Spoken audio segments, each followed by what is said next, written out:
Dalawang senador ng US na pawang miyembro ng Partido Republican nagmungkahi sa administrasyong Biden na gumawa na umano ng higit pang aksyon upang ipakita ang suporta ng Amerika para sa Pilipinas.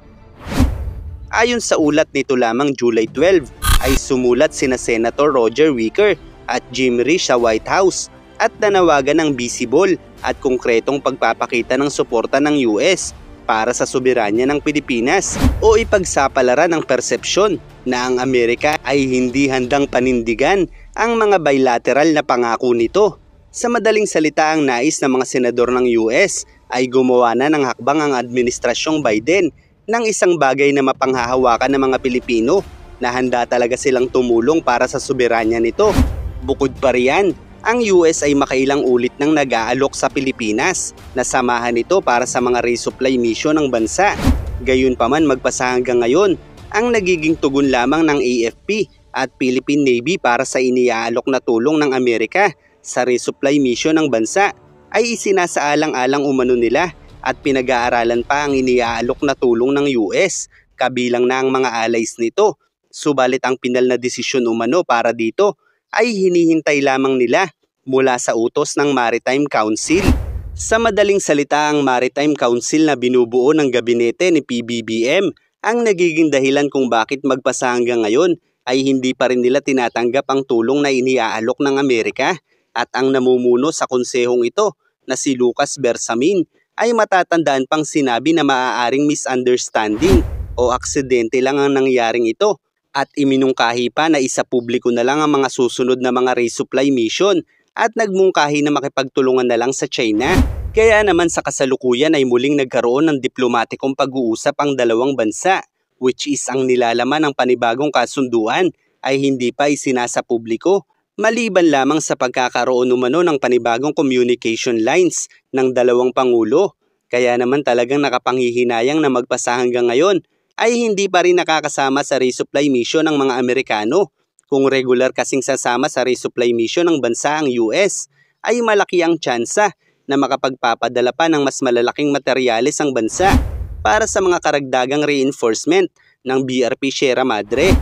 Kung makikita kasi natin ang BRP Sierra Madre sa panahong ito, ay tila nga puno na ng tila mga bahay ang ibabaw nito na makikita naman nating pinagsikapan talagang mailusot ng ating gobyerno sa kabila ng panghaharas ng mga Chino na kung mapapansin natin ay hindi ganito karaming bahay ang nagawa sa BRP Sierra Madre noong panahon ng dating Pangulo. Gayunpaman dahil nga puno na ang ibabaw nito ay tiyak nakakailanganin na ng bansa na magdala ng mas malalaking materyales para madagdagan pa ang struktura sa ibaba ng barko upang mas tumibay pa ang mismong barko at mapalakas ang ating depensa sa bahurang ito. At magagawa lamang natin iyan kung sasama sa resupply mission ng mga Amerikano. Pero tila nga ay ang Maritime Council lang ang nasusunod sa mga plano para dito, gaya ng sinasabi ng AFP na hindi sila pinapayagang lumaban sa mga Chino. Bakit kaya kayo pinadala ng baril kahit nakatago? Gagamitin ba? Siyempre hindi ano? Hindi ma'am.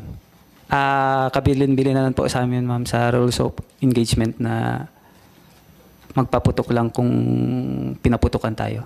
Magpapaputok lang. Kung pinaputukan po tayo. Kung yung ginamit, yung mga pantusok, abay, hindi putok yun. So, hindi kayo magpapaputok talaga. Yes, ma'am.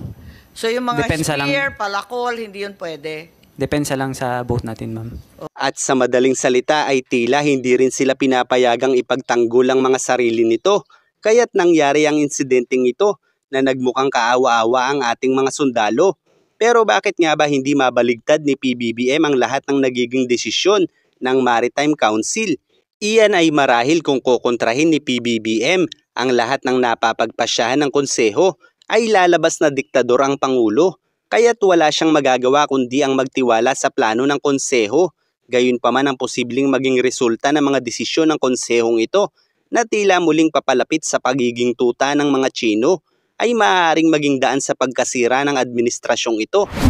Kaya't bagamat hindi niya makontra ang lahat ng mga nagiging desisyon ng konsehong ito, ay maaari naman siyang gumawa ng isang hakbang na maaaring kusang makapagpabago sa diskarte ng konseho At iyan ay kung mapapalitan niya ang ilang miyembro nito na tila ay mas pumapabor ang mga galawan para sa mga Tsino. Gaya na lamang ng panibagong claims ng Pilipinas na inihain nito sa UNCLOS na nagmumungkahing dagdagan ng 200 nautical miles exclusive economic zone ng bansa na aabot na ng 350 nautical miles, which is obviously ay mag-aangkin ng mas malaking bahagi ng katubigan ng Malaysia, Vietnam at Brunei na mangangahulugan ng mga panibagong problema dahil kung ang 200 nautical miles nga na exclusive economic zone ng bansa ay hindi pa ma-secure ng Pilipinas, heto at tila naghahamon na rin tayo sa Vietnam, Malaysia at Brunei. Gayunpaman ang pagnanais ng gobyerno na mapalawak pa ang claims ng Pilipinas sa exclusive economic zone nito ay maaaring isang makabuluhang layunin.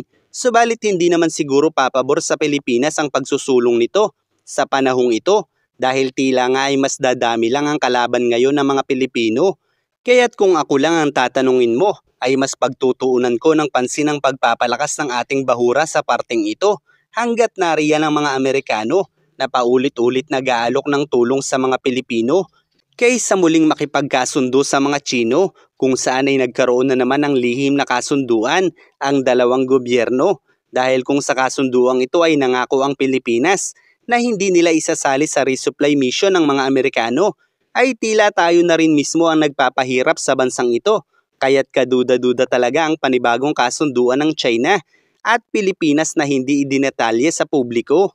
Dahil simula nang mangyari ang engkwentrong ito, magpasa hanggang ngayon ay hindi pa rin nakapagsasagawa ng resupply mission ng AFP para sa mga sundalong nakaistasyon sa BRP Sierra Madre at ayon nga sa tagapagsalita ng Philippine Navy ay naghihintay pa sila ng desisyon mula sa Maritime Council at pinag-iisipan umano na gumamit na lang ng isang American unmanned aircraft system nang sa ganun ay makaiwas umano ang bansa sa panghaharas ng mga Tsino. At sa pahayag ngang ito ng Philippine Navy ay tila takot na takot silang magalit ang China. Gayong nandyan naman ang Amerika na matagal nang nag-aalok ng tulong sa mga resupply mission nila na isa sa mga paraan sa pinaka-epektibong tugon ng Pilipinas laban sa psychological warfare ng China dahil kung puro takot ang paiiralin ng bansang ito ay hindi malabong darating ang mas malapit na panahon na tuluyang makontrol ng China ang West Philippine Sea. Sa katunayan ng ilang eksperto mula sa China ay nagmumungkahi ng bigyan ng taning ng China ang Pilipinas sa pag-aalis ng BRP Sierra Madre sa Ayungin Shoal. At kung mangyayari ito at muling makagagawa ng mga artificial islands ang mga Tsino sa katubigang ito, ay tiyak kalaunan maging ang mga Pilipinong mamamayan na naninirahan sa Pag-asa Island ay wala na ring magagawa pa kundi lisanin ang lugar na ito hanggang ni isang mangingisdang Pilipino ay wala nang mapakinabangan pa sa rehiyong ito.